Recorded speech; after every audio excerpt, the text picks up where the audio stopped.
All right. My name is Peter Maravellis, and I'm with Citylights Bookstore. We're with Ralph Metzner today. He's a psychologist, writer, and researcher, a pioneer in the field of consciousness studies. He's the author of numerous books on the subject. He has conducted workshops on consciousness transformation both nationally and internationally.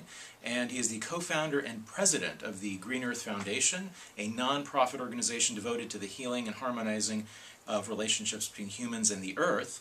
He will be appearing in a special event held at the Emerald Tablet in San Francisco's historic North Beach district. It is going to be co-produced by Citylights Booksellers and the Green Earth Foundation. That will be on Saturday, October 5th from 1 to 4 p.m. We hope to receive a little taste of what is in store for us during this event. Ralph, thank you so much for being here with us today. Thank you for inviting me. So, could you talk a little bit about what you'll be covering at the Emerald Tablet? Yes, well, mostly I want to introduce this series of books that I've just completed, the 7th volume, under the general title of The Ecology of Consciousness, and which ecology is all about relationships among different kinds of beings.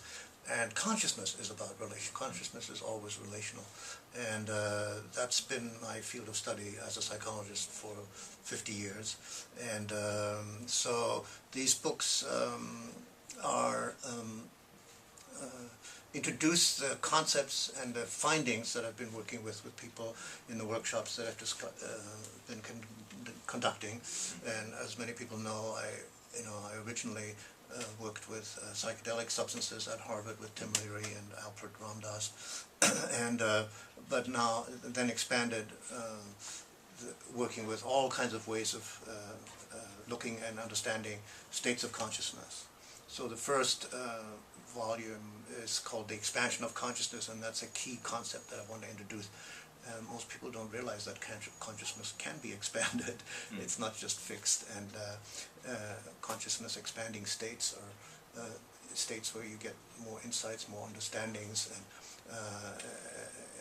useful in meditation, but they're not, in everyday life you also want to be able to contract consciousness. We call that concentration. So when you're driving or you're doing something technically, like looking through a microscope or something, you want to concentrate consciousness. So it's not that expansion is good and concentration is bad. It's both are appropriate, and you want them to be both under your own control.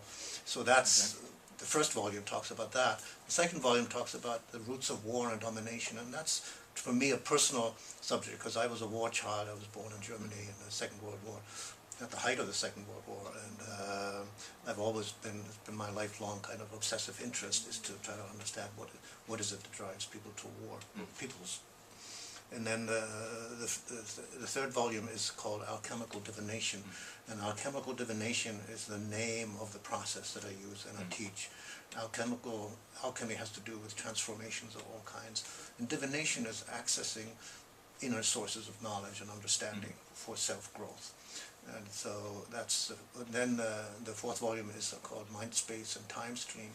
And that refers to the fact that each state of consciousness that we experience, including the sleep state, dream state, normal state, has its own time and has its own space. We know that from dreams because in dreams you can fly through the air and visit somebody thousands of miles away. It doesn't take any long because time and space are completely different. So in that book I look at that. How you look at time and space and the different states of consciousness. And then the fourth book is called The Life Cycle of the Human Soul. So this is looking at the life cycle being, we normally think of a human life going from birth to death, but we now know that there's the very rich inner life and psychology of prenatal existence. And also we know a lot about death and what's the after death and the near death and after death states, and you're going way beyond psychology there into some of the traditional systems of understanding. So what is incarnation and what is reincarnation and the journey of the soul, really. And then there's a volume on the 6 life paths. What are the main paths of work, occupation that people work on, the path of the healer, the path of the warrior, the path of the knowledge seeker, the path of the communicator, the path of the teacher, like that. So I talk about those. and then the last volume that I just published called Worlds Within and Worlds Beyond. So that's what kind of cosmology, what kind of worldview emerges out of these states of consciousness. So in all my work I've gathered accounts of people's experiences. Some of them have been from my own group, from my own private practice, and some of them are, ones that I've observed. I'm a participant observer. I've been an observer and a communicator and gatherer of these different realms of consciousness all my life. So that's what I'm going to be talking about. Excellent.